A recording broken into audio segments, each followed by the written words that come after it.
Genesis 5. This is the book of the generations of Adam. In the day that God created man in the likeness of God made he them. Male and female created he them, and blessed them and called their name Adam. In the day when they were created, and Adam lived 130 years, and begat a son in his own likeness, after his image, and called his name Seth. And the days of Adam, after he had begotten Seth, were 800 years, and he begat sons and daughters. And all the days that Adam lived were 930 years, and he died. And Seth lived 105 years, and begat Enos. And Seth lived after he begat Enos 807 years, and begat sons and daughters. And all the days of Seth were 912 years, and he died. And Enos lived 90 years, and begat Canaan. And Enos lived after he begat Canaan 815 years, and begot sons and daughters. And all the days of Enos were 905 years, and he died. And Canaan lived 70 years, and begat Melileel. And Canaan lived after he begat Melileel 840 years, and begat sons and daughters. And the days of Canaan were 910 years, and he died. And Melileel lived 65 years, and begat Jared. And Mahireel lived after he begat Jared 830 years, and begat sons and daughters. And all the days of Mahireel were 895 years, and he died. And Jared lived 162 years, and he begat Enoch. And Jared lived after he begat Enoch 800 years, and begot sons and daughters. All in all, the days of Jared were 962 years, and he died. And Enoch lived 500, and begot Methuselah. And Enoch walked with God after he begat Methuselah 300 years, and begat sons and daughters. And all the days of Enoch were 365 years. And Enoch walked with God, and he was not, for God took him. And Methuselah lived 187 years, and begat Lamech. And Methuselah lived after he begat Lamech 782 years, and begot sons and daughters. And all the days of Methuselah were 969 years, and he died. And Lamech lived 180 years and 2 years, and begot a son. And he called his name Noah, saying, This same shall comfort us concerning our work and toil of our hands, because of the ground which the Lord hath cursed. And Lamech lived after he begat Noah 595 years, and begot sons and daughters. And all the days of Lamech were 777 years, and he died. And Noah was 560 years old.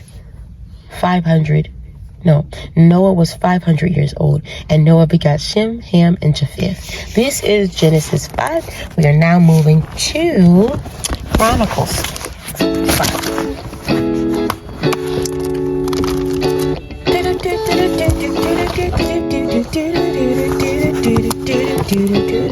The book of Chronicles. I'm going to go to chapter 5.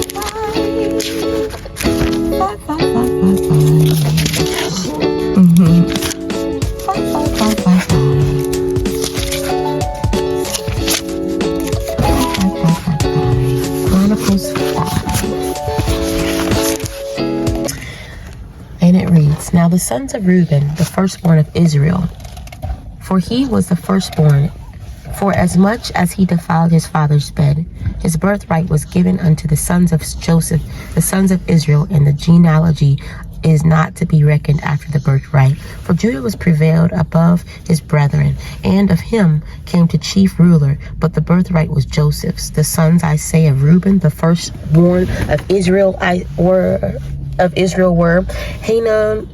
Hanok, Palud, Hezron, and Carmi. The sons of Joel, Shemaiah, his sons, Gog, his son, Shemi, his son, Micah, his son, Resha, his son, Bel, his son, Berah, his son, Talgeth-Piznir, king of Israel, carried away captive. He was prince of the Reubenites, and his brethren by their families, where the genealogy of the generations were reckoned, were chief Jeril and Zerekiah, and Bela, the sons of Azaz, the sons of Shema, the son of Joel, who dwelt in Armor, even unto Nebo and Belmian, and eastward he inhabited unto the entering in the wilderness from the river Euphrates, because their cattle were multiplied in the land of Gilead. And in the days of Saul they made war with Hagrites, who fell by their hand, and they dwelt in their tents throughout all the east land of Gilead. And the children of Gad dwelt over against them in the land of Bashan and Shalkiah. Joel the chief of Sephrim, the next in Janai and Shaphat and Bashan, and the brethren of the house of their fathers were Michael, Mezulam, and Sheba, and Jerah, and Jachan, and Zia, and Heber 7. These are the children of Ebiel, the sons of Hurai, the sons of Jero, the sons of Gilead, the sons of Michael, the son of Josiah, the son of Jadu, the son of Buz, Ahi, the son of Abedel, the son of Gunai, chief the house of their fathers, and they dwelt in the Gilead, in Bashan, and in her towns, and in all the suburbs of Sharon upon their borders. All these were reckoned by genealogies in the days of Jotham, king of Judah, and in the days of Jehoram, king of Israel, the sons of Reuben, and the Gadites, and half of the tribe of Manasseh, of valiant men able to bear buckler and sword, and to shoot with bow, and skillful in the war, were 44 years, 760, that went out of the war.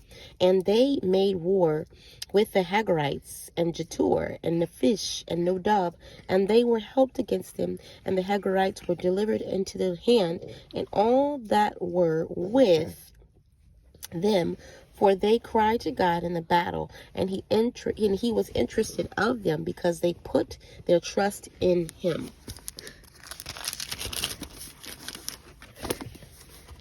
And they took away their cattle, of their camels 50,000, and of sheep 250,000, and of asses 2,000, of men 100,000.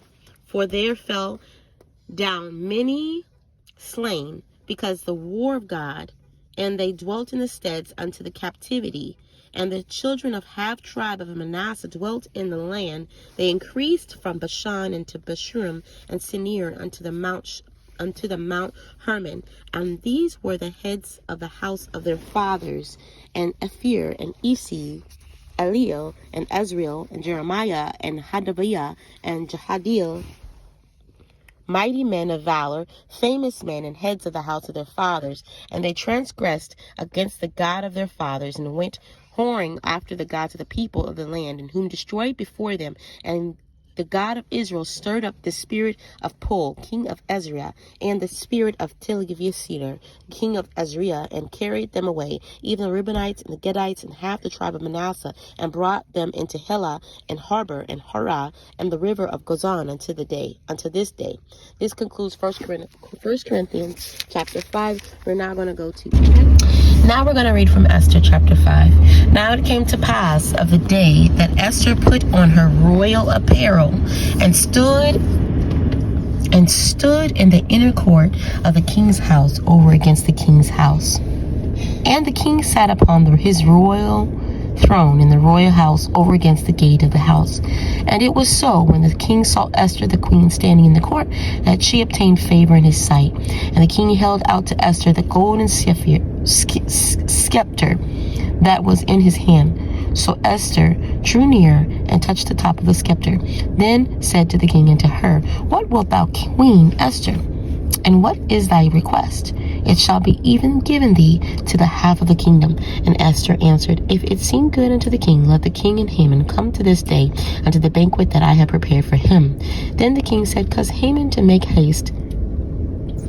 Then the king said, cause Haman to make haste, that he may do as Esther have said. So the king and Haman came to the big banquet that Esther had prepared. And the king said unto Esther at the banquet of wine, what is thy petition? And he shall be granted thee. And what is thy request? Even to half the kingdom, and it shall be performed. Then answered Esther and said, my petition and my request is, if I have found favor in the sight of the king, and if it please the king to grant my petition and to perform my request, let the king and Haman come into the banquet that I shall prepare for them, and I will do tomorrow as the king hath said. Then when Haman went forth that day joyful with glad heart, but when Haman saw Mordecai in the king's gate, and he stood not up nor moved for him, he was full of indignation against Mordecai. Nevertheless, Haman refrained himself. And when he came home, he sent and called for his friends and Zeresh his wife. And Haman told them from the glory of his riches and the multitude of his children and all the things wherein the king had promoted him. And now he had advanced him above the princesses and servants of the king. Haman, and moreover, yet Esther the queen didn't let no man come in with the king into the banquet that she had prepared but himself. And tomorrow and invited unto her, so with the king. Yet all availeth them nothing. Yet all this availeth me nothing, so long as I see Mordecai the Jew sitting at the king's gate. Then said Zeresh his wife and all his friends unto him, let a gallows be made of 50 cubits high, and tomorrow speak unto the king that Mordecai may be hanged thereon. Then go thou and merrily with the king unto the banquet. And the king pleased Haman, and he caused the gallows to be made. This is Esther chapter 5. We will continue on to Genesis, Chronicles, and Esther chapter 6 as soon as possible. God bless you.